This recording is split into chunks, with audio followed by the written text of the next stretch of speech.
when it came to the discussion of results station, were there anything that you did differently? So I think in my first attempt, I was robotic in terms of structure, such that I just asked all the questions, whether it's result station, whether it's ethics, just the same structure. You want to get the height, you want to ask all the things about smoking and alcohol and all the other stuff, the lifestyle, things that are not necessary, and they were hitting into the time.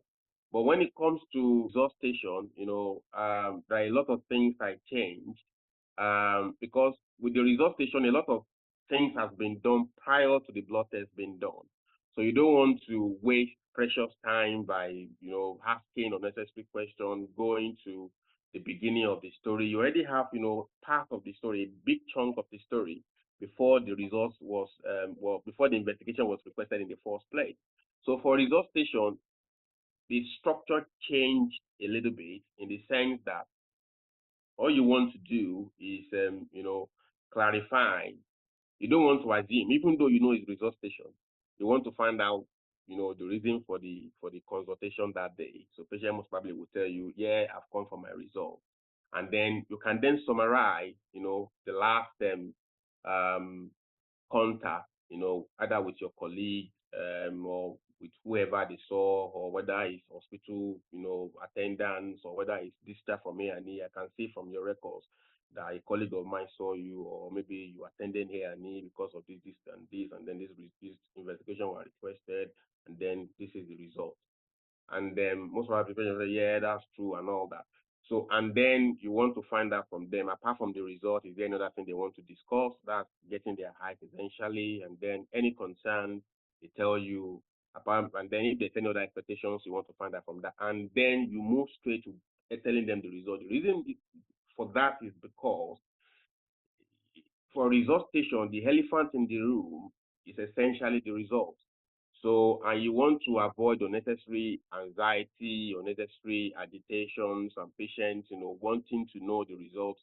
And if you don't tell them the result, that can actually affect your report. So you want to deal with the elephant in the room and then tell them the result. And then once you tell them the result, then you deal with the emotions after. And that really, really works. That will not affect your rapport. That builds your rapport more.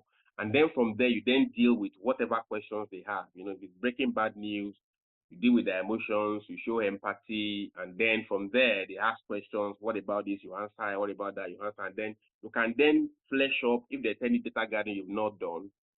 Gather a little bit of data, and then little by little you go in there, and then wrap up the station. I think that quite worked for result station for me. It's very important to understand that there's a difference in the structure, and the way you readdress this emerging concern when you deliver the result is really important. And timing is possibly one of the major problem in this discussion result, when trainees drag the data gathering too long or don't want to deliver the results even when the patient is giving cues they want to know and making them wait. So I think that's really good that you lay out the structure of how you approach it. When it came to negotiation, was there anything in particular that you learned to negotiate better? This exam would test your skills of negotiation, and your negotiation, you must learn to say yes and say no.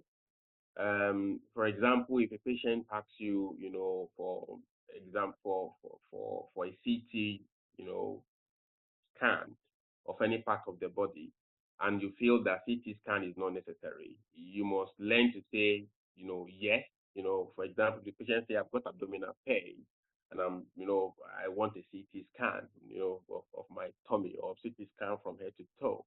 You can start by saying, yes, you're right. That's the saying yes. Sometimes when it comes to dealing with abdominal pain, CT scan or some scan is one of the things, we consider in evaluating and investigating it.